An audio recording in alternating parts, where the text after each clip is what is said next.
back to Fantasy Fiction Friday. I'm so glad you're here. I hope you're having a very happy holiday season.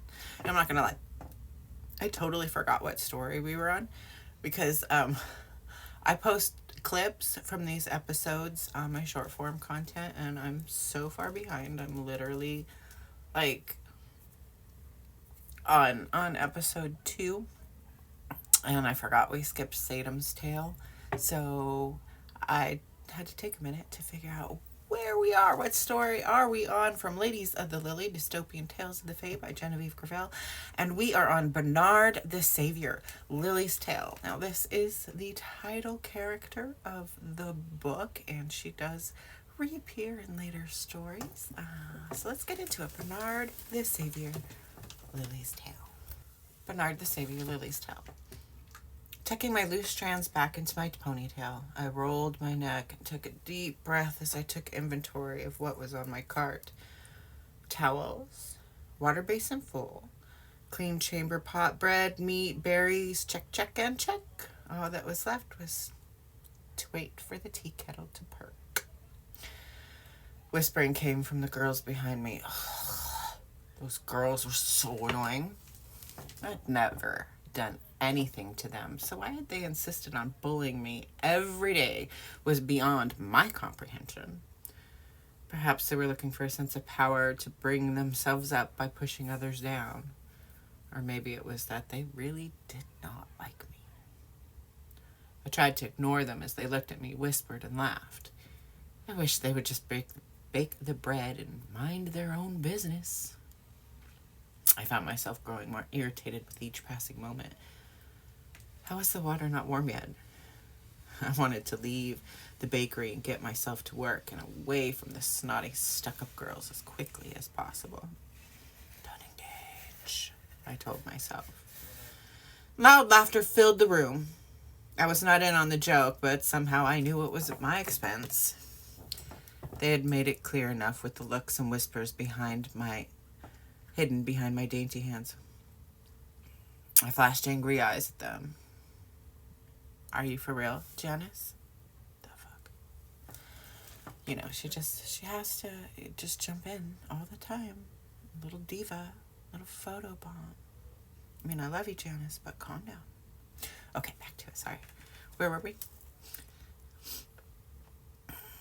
Is the water not warm yet? I wanted to leave the bakery and get myself to work and away from the snotty, stuck-up girls as quickly as possible. Don't engage, I told myself.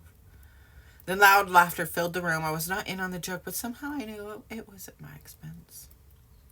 They'd made it clear enough with looks and whispers behind dainty hands. I flashed angry eyes at them, my lips turned slightly up in a scowl. My attempts at trying to tell them to shut up without telling them to shut up. Leave me alone, I thought. My frustration was growing into a full-blown rage. Lily is a bastard child of a whore, Shauna smiled with her pink cheeks rose, amplifying her smile lines and forcing her narrow eyes nearly shut. She laughed, giving me a side eye as she passed me by, her friend in tow. I could say the same of her.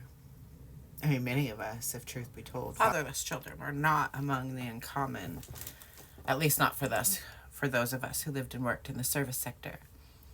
The teapot screamed, pulling my focus from my thoughts of what I would like to do to her. I mean, punching her in the face seemed too easy. I placed it on my cart. The wheels squeak. The wooden handle in need of sanding poked me as I pushed it through the halls on the way to the Lord and Lady of Ember's quarters. I'd been in their employment for only a short while, but long enough to know what was expected of me. I entered, pulling the cart through the heavy door. It was a struggle. I wish the doors would stay open, or at least have something to prop them open so I could get inside. The door slammed behind me, calling the Lord of Ember's attention. He looked me over, as usual. The way he looked at me filled me with a sense of uncomfortability. I'd been no stranger to the male gaze. In the hallways or at dinner, there was always ways to ignore them or excuse myself. But now here we were alone, and I had work to do. I set the round table with food, retrieving 2 teacups and saucers from the cabinets. I placed rose petals in each to make the tea avoiding his gaze, and he approached the small space behind me, leaving me with no room to move. His large belly poked through the rounded buttons of his shirt that looked as if they were going to pop off at any moment. His hand ran up my leg. Small bumps rose on my skin, and he lifted my skirts, and the warm air of the fireplace hit my bare bottom. "Sir!" I quickly, pulling my skirt down and patting it smooth, with the lady of the house care for tea, reminding him that we were not alone. No, I had been approached in such a manner before, but I didn't know how to act. Every part of me was screaming, "Run!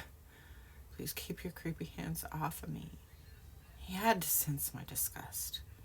However, it did nothing to deter him. "She is taken to bed with a headache," he assured me that we were alone, at least in the kitchen, and somehow that made his actions acceptable. I shall take her, son." I searched quickly for a way out, away from him, without angering anybody. "No, let her rest," he said, taking a step towards me, leaning into me. He was too close, leaving me with little space to get away.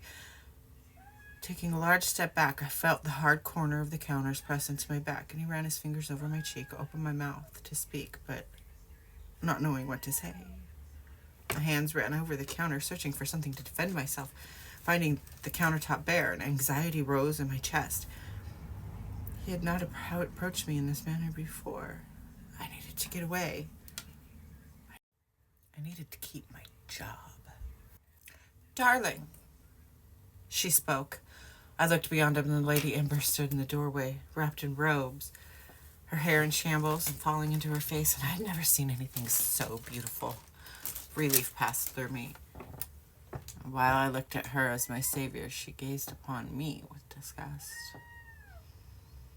"I'll just make the bed and be on my way," I interjected, scooching my small body around his bloated one. "No, girl, you may go," she instructed. "Now." No need to tell me twice. I walked as fast as I could, turned to curtsy, and took my leave. The door clicked shut behind me. I fell back, letting the wall hold me up. Taking a deep breath, I clutched my chest, trying to keep tears from my eyes. Breathe. Just breathe. That had been too close for comfort. And two women passed by me in full gowns with their hair perfectly pressed. Jewels fell from their necks, and I, in my tattered white gown, put my head down. Usually the women of the crown and members of the court paid no mind to servants like me. But one of the two women, the taller one, she ran her eyes over me. I wished she would look away. I yearned for invisibility. And the fright I must have looked to her. Embarrassment entered my mixture of emotions. I had to get out of there. And her eyes settled on my breasts, round and full. They threatened to overflow my gown. I'd been in a desperate need of a larger size, but I could not afford one, neither in trade or time to make my own. And a small white gown was the only thing I owned. So I covered my breast with my arms and ran from them. I fluttered down the grand hall, feeling a desperate need to be home. Ugh. I had left the car behind. I had no intention of going back. The punishment would be a problem for tomorrow's me. Grateful for my mother's presence, I told her of my day, still refusing the tears rising in my chest. I choked on my words while she ran her hands through my billowy raven hair. She took it down and began to brush it. "Oh, my darling, my sweet baby Lily, just know you are of noble blood. Carry yourself with the knowledge that you are below nobody." What was she talking about? My father had been a gardener. He married my mother in secret and died before I was born. Working in the field, he had been stung. Depending on the story, at times it was a bee, and other it had been a separate insect. Either way, he had died by the venom of the fields in which he worked. "Nobles are not gardeners, mother," I said with a scowl. "You're old enough now. It's time I told you the truth." You're old enough now. It's time I told you the truth, she went on to say. "I was young, close to your age, orphaned with no place to stay. I ate from others' scraps and slept in others' doorways. When the brothel madam took me in, fattened me up. She dressed me in the finest gowns and pressed my hair. If it were not for the scars on my wings, you could not tell me apart from any nobility by the time she was done. What was she saying? I'd heard nothing of this before. But those girls in the kitchens, they knew. It wasn't just them being rude. My mother had been a whore. No, I refused to believe it. Turning to her, I had to look her in the eye to see if she was saying was full of lies. Please let it be a lie. Her eyes glistened softly and she looked into mine. I could see her shame. I knew my mother was telling me the truth for the first time in my life. Slowly she began again. I was summoned to the king's chambers. Not me specifically. I was just the one that happened to be available. He was fat and a wrinkly old thing, nearly 30 years older than me. He entered his chamber, being led in by the guard, and the doors locked behind me, and there he was. The king. His robes were open.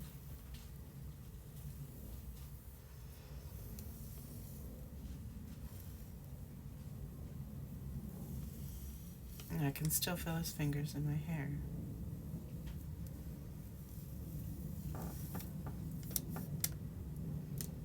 And that, my dear, is how you came to be. I swallowed deep. What? You need to know of this. If you ever find yourself in trouble, just go to the apothecary around the corner through the secret door from the laundry. See a woman named Jess. And she has herbs that can take care of you. But make haste. If you wait too long, nothing can be done. Do you understand? She asked. Nodding my head, signaling that I understood, but no words left my mouth. I mean, what was I going to say? What does one say when their mother tells you they were once whore to the king? And that's your dad. And to top it off, she was telling me where to seek an abortion if it happened to me. Why did you not just visit the apothecary? I asked, ignoring that she had just accused the king of being my father. You saved me. She began to cry. I hugged her and wiped the tears from hers. Her heartache, that I could not ease. But it filled me with melancholy. My chin began to quake. Tears stung my eyes, threatening to fall. This is the world we live in, baby girl. Do not be sad. Just try to understand. I tell you this now to lift your spirits and educate you to the ways of the world in which we live. The world in which we live, I thought. Once I began to show there was no use for me in the brothel, I met a woman who gave me a job in the laundry, and I became a mother. There's joy in that. Being your mother is my life. I wouldn't trade it for anything. I cried.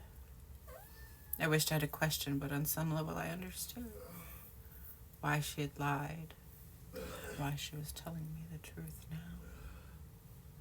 He was nearly 80. I couldn't imagine seeing him live to be 100. But there he was on the throne. By the looks of him, I wondered how he was even alive. He was old, frail, thin, weak. His hair had grayed and his teeth stained with age. He could hardly walk without help of a cane or an aid. He left a bad impression on me, the handful of times that I'd been in his presence.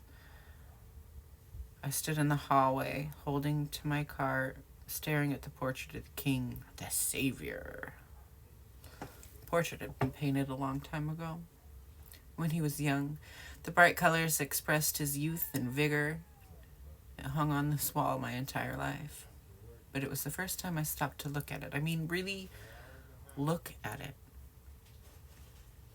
His cheeks full, lips lush, hair long. It shone in the backlight of the painting, highlighted with specks of white. I didn't look like him.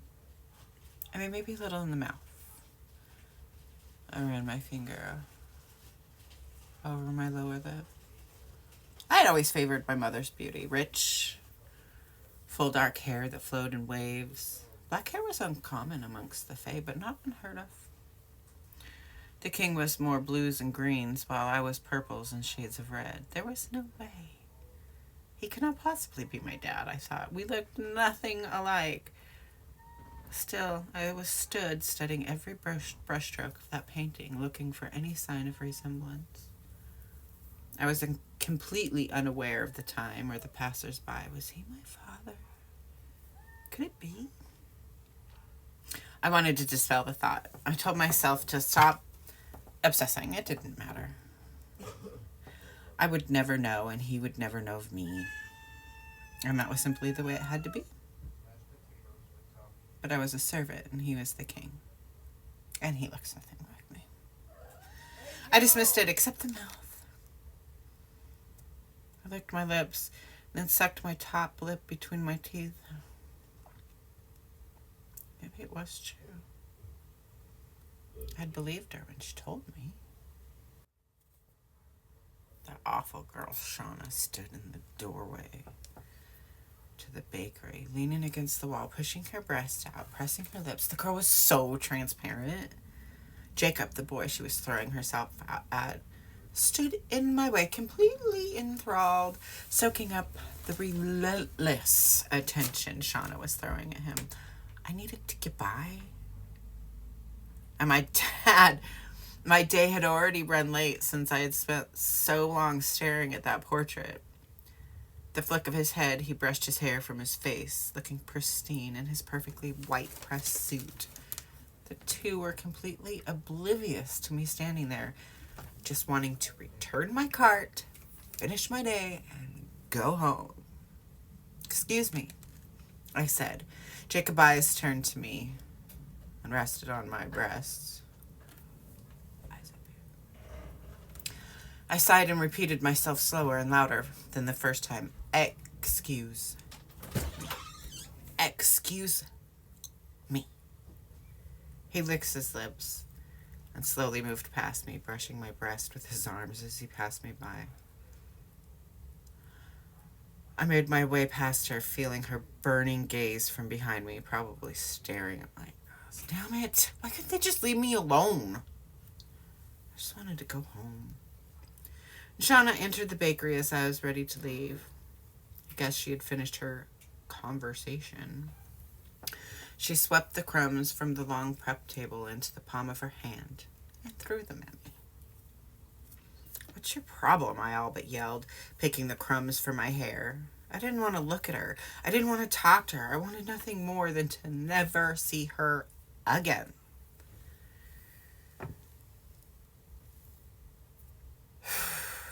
She pushed me up against the wall, next to the lit stove. Heat singed the hair of my arms. "Leave me alone." "Leave my man alone," she spat at me. "What? Look, I have no interest in that boy. It's not my fault he has eyes for me." I pushed her back, forcing her out of my way. "You like girls?" She laughed, taunting me. "I don't like anybody." I retorted, and in all honesty, I didn't. I feared sex. And men. "One day Jacob will marry me. You should be so lucky," she said, following me to the door and out the hallway. "I'll be his wife and move up. One day you will answer to me." Her shouting brought attention. Feeling all their eyes on me, I became acutely aware of my surroundings. My cheeks grew flushed with embarrassment. If only she knew, she would never be above me. She was actually trying to marry her way out of this shit stain of an existence. She shoved me. Anger raged like a roaring flood throughout my body, my coloring growing deeper from the internal heat. Then warm, wet slime hit my face and dripped to my chest. She had spit on me. If she knew whom I was born to, then she would have to bow to me. "You will never be above me.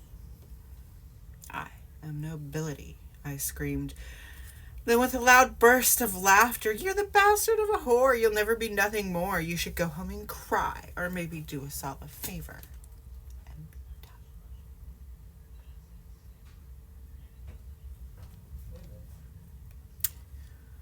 I am the bastard daughter of a whore. That much is true, I said, stepping close to her, lowering my voice to a whisper.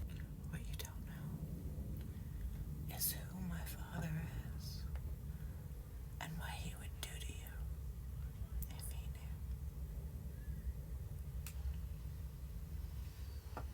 Why did I say that? He didn't even know I existed, and I was not even sure I was his. Her laughter spilled through my thoughts. "I am the daughter of the king," I whispered in her ear. Damn it, why did I say that? She'd gotten the best of me. I should have kept my mouth shut, head down, and done as I had intended before the onslaught, and just went home. I hope nobody heard me. I mean, it was a whisper, not a scream. Shauna told everybody what I had said. I was on display every day after that. People started calling me princess or your majesty in an ironic and mocking way. And I had become a joke. Wanted to hide. The rumors and innuendos got back to my mom. I had really messed up. She wasn't angry with me, but felt sorry for what she had told me. I knew she was worried. But it was she who reminded me that gossip passes quickly. She advised that I ignore them and keep on as if nothing was happening, just let it slide. Next week, someone else would be the center of gossip and many other words of wisdom. I hope she was right. I hung on to her words and did as she said. There was a knock at my door. I answered in my sleeping gown, and it was a guard with a scroll. Now, reading was not my strong suit. My mother could not read a word. I unrolled it and ran my finger under each word, unsure of their meanings. So I did what any sane girl would do. I chased after the guard. "Wait, I don't know what it says," I pleaded with him to read it to me. Annoyed, he snatched a scroll from my hand and unrolled it. "You've been summoned by the king," he read. My heart leapt into my throat. Why? When? Where? All this came out as one long, indiscernible question. "Now, come with me," he said reluctantly. "I'll take you to him since you've been summoned." He led me to the king's chambers, and the guard there posted there opened the heavy door. I found myself in the king's personal bedchamber. I struggled to catch my breath. My heart pounded in my chest. My hands trembled and sweat formed on my brow. I swung my head and my hair whipped in my face when the door closed behind me, forcing my attention to it. A low grumble caught me by surprise. I turned and there was the king in all his glory, literally. He was naked on his bed, nothing but a bed sheet covering his frail body. I fell to my knees and placed my head on the hard, cold floor. It felt like forever. I don't know how long I was expected to stay that way. Usually royalty would summon you to, stand immediately. Eventually I looked up and he motioned for me to stand. He looked me up and down. As the expectation with the king or queen, you only speak when spoken to, so I waited for him to speak. He stared at me, examining my face with special attention on my lips. After a long pause, he finally spoke. "You look like your mother." And with a flick of a hand, he motioned for me to leave. The following day, there was another knock at my door. Nope, I wasn't going back to see the king, not after that strange encounter. I was not answering the door. I was going to hide under my bed until whoever it was left. I couldn't do that again. What if he was going to kill me? I had disgraced the king, claiming to be his child, and he had learned of it. And then another knock at the door, this time with more rigor. My door shook from under it. trepidation in each step. I walked to it and opened it. "Delivery with compliments of the crown," the guard said, and set not one but 3 boxes down on the floor next to my door. I placed the boxes on my kitchen counter and stared at them for a good long time. I looked around the room, wishing for someone to appear and maybe open them for me. Open them with me. I took the lid off the top box, peeked over its rim as if something was going to jump out at me. Maybe a fox in there to scratch my face off. I thought a fox. It could not fit in the box. I lifted the tissue paper slowly. There were gowns, each more beautifully crafted than the previous. Some I recognized as the Queen's apparel. There was no note or explanation, just beautiful dresses. I had been given the Queen's hand-me-downs because that wasn't going to draw more attention. What did it all mean? Was the king acknowledging me? Do I wear these? I wondered out loud. I tried each one on. They were a little big and a little long, but they would serve me just fine.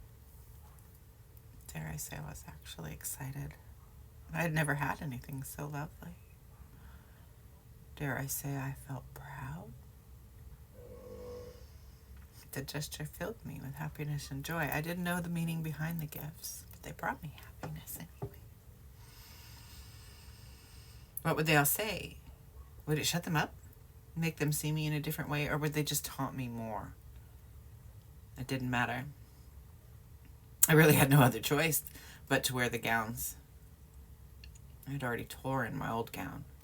I ripped it to shreds and used it as rags to clean my rooms with a smile on my face. One I could not erase.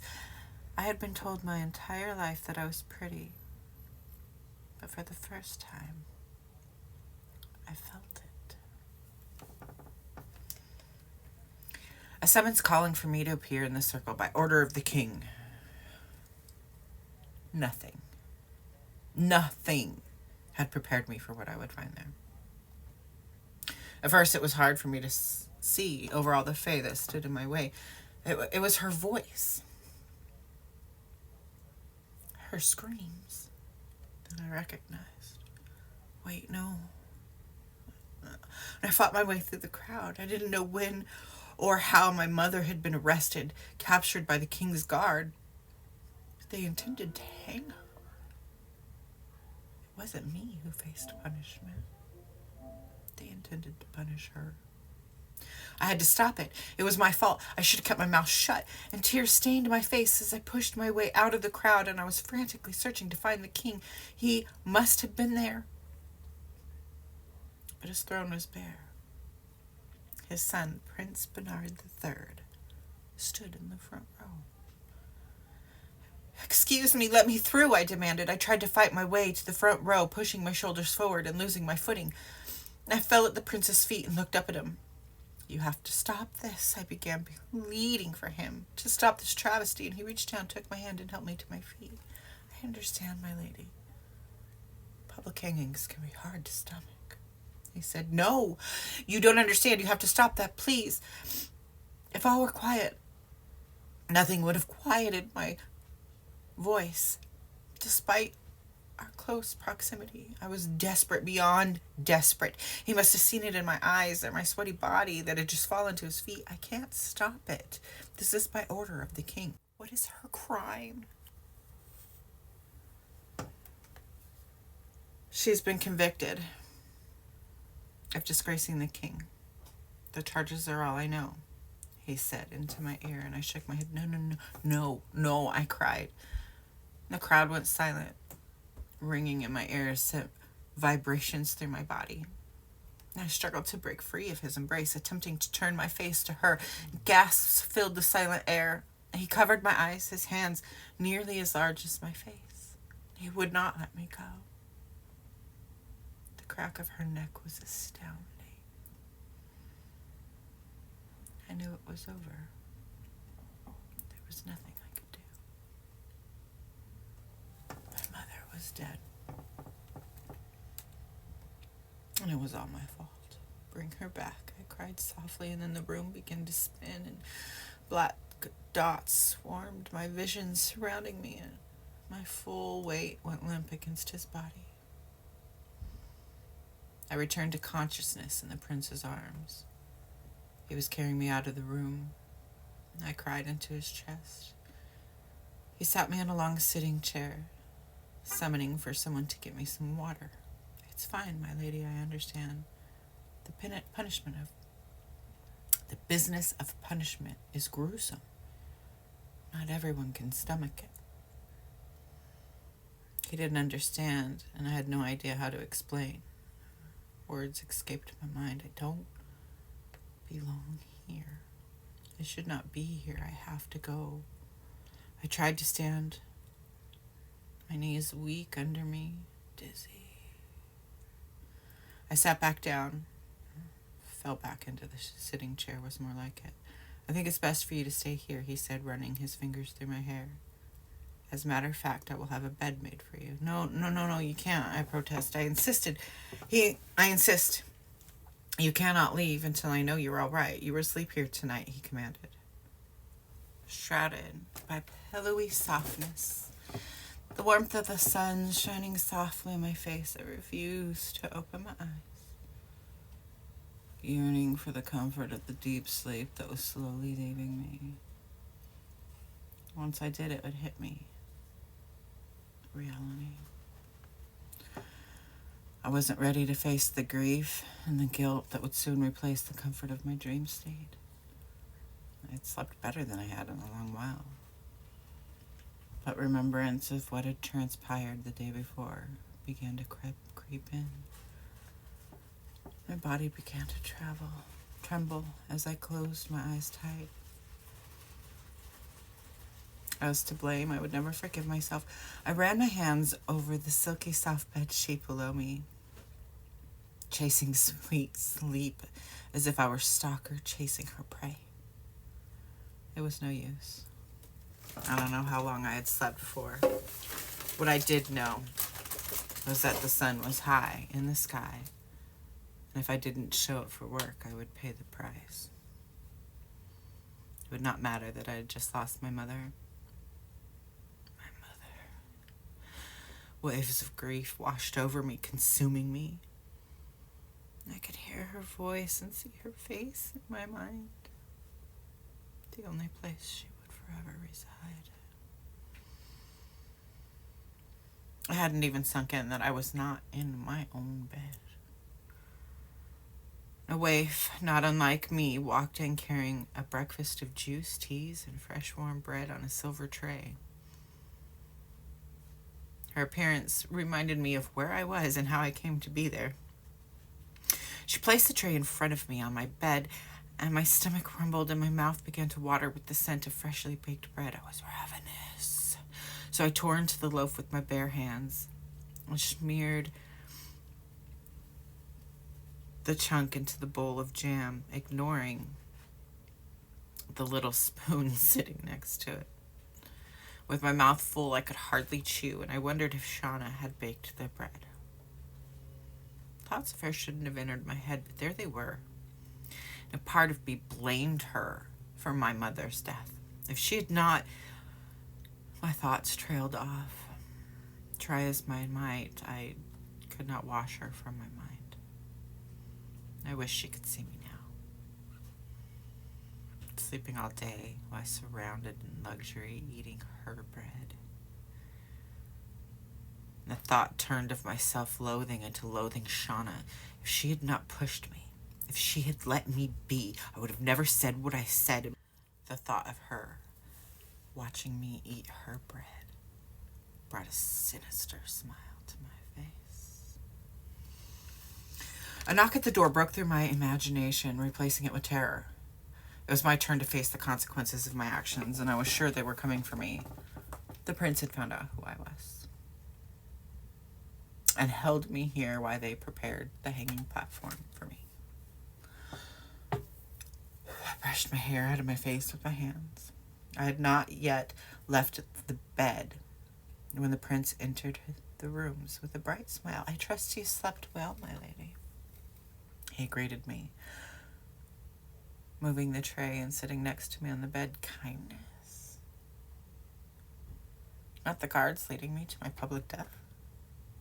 I wondered, questioning everything I had ever knew. I was not prepared. I had not been taught how to act in the presence of royalty, not on this level anyway. Was I in trouble or not? I chose to keep my mouth shut and assess the situation. There was an intimate closeness in his presence, and I wondered if he was trying to keep me calm, or if he was this way with everyone. I sat there looking at him, freshly woken in bed, freshly fed, and I felt like we were friends. I had never thought of members of the crown as real. They were something unreachable. But then there he was, tangible, taking my worries and replacing them with ease. What's your name, my lady? He asked. My chin began to quiver. Stop, do not cry in front of this man. I could not do this. I couldn't break down in front of the future king. I knew if I couldn't keep myself together either. I needed to get out of there, return to where life had made sense, hoping I would be granted life at all. I must go, I managed to say without shedding tears. I pushed the silken sheets from my body, and I turned slightly from him, trying to hide the single tear that dared slide down my cheek. His soft fingers found my face and swept the single tear that had dared to betray me. You are still unwell. I insist you stay another day, my lady. There was a kindness in his voice, and he had no idea who I was, I realized. I was no lady. I'm a maid. Lord and Lady Ember's maid, to be exact, and they'll be expecting me. I really must go. I told him as much as of the truth as I could muster the courage for. I can get them a new maid. It will be my top priority, he responded matter-of-factly. So what shall I call you then, my lady? My name is Lily, your majesty. I'm not king, at least not yet, he said with the slightest of giggles. What do I call you? Bernard will do just fine, Lily. It is my name after all, as if I didn't know, as if every fae didn't know of Bernard the Glorious, the second of his name. He was glorious. Perhaps the most beautiful man I'd ever seen. Pleased to meet you, Bernard. Awkwardness overtook me. Was that too informal? Should I be bowing? The thought had not occurred to me until then, and it was too late. He was seated next to me, talking, and there was something about that man that I didn't understand. I'd never felt this way before. I'd been entranced by his eyes, the most beautiful shade of lilac behind dark lashes. The Embers, he said. I know them well, Lord Ember. He's something to be sure. His eyes rolled. My lips turned into an upturned smile, and I quickly covered with the back of my hand. You're telling me, I responded. Has he touched you? I'll have his head if he has, the prince said through clenched teeth with a low growl. Lady Ember's always there. I think she scares him. I get the feeling that she knows something about him, something no other fae could ever know. As if he steps out of line, she'll shout it from the treetop. I've often wondered what it could be. I rambled on. What was I saying? Such idle gossip to the future king. I snapped my mouth shut. His mouth turned up in a smile, and dimples appeared at the end of his smile line next to his luscious lips. Tingles ran down my back. I'd never felt such a feeling before. I studied his face, looking for familiarity, or so I told myself. Truth be told, his beauty was enchanting. I found it hard to look away. As I studied my face, running his eyes down his shoulders, his waist. I knew I should leave. It was highly inappropriate for me to be there. What was I to face? What would everyone say to me? What were they saying about me? I would much rather stay hidden away, there next to him, and his room was filled with beauty and comfort. And he insisted I stay, and it really was only one more day. When I would leave, I would probably lose my job and my home. I didn't even know if I would be allowed to stay here without her. It was just one day. And besides, who was I to deny the prince? So my phone is overheating and malfunctioning. Love it in the winter, am I right? And my wig is falling off. And yeah, we're about halfway through this story. I'm going to go ahead and end it here. Be sure to join me next week on Fantasy Fiction Friday, where we will finish up Lily's Tale. A tale from the anthology of short stories about the Fae of Alexandria. Written by Genevieve Gravel, read by Genevieve Gravel. That's me. You could call me Gigi, what my friends do, and I hope you'll be my friend. Yeah, thank you so much for being here. Remember, you're valid, you're worthy.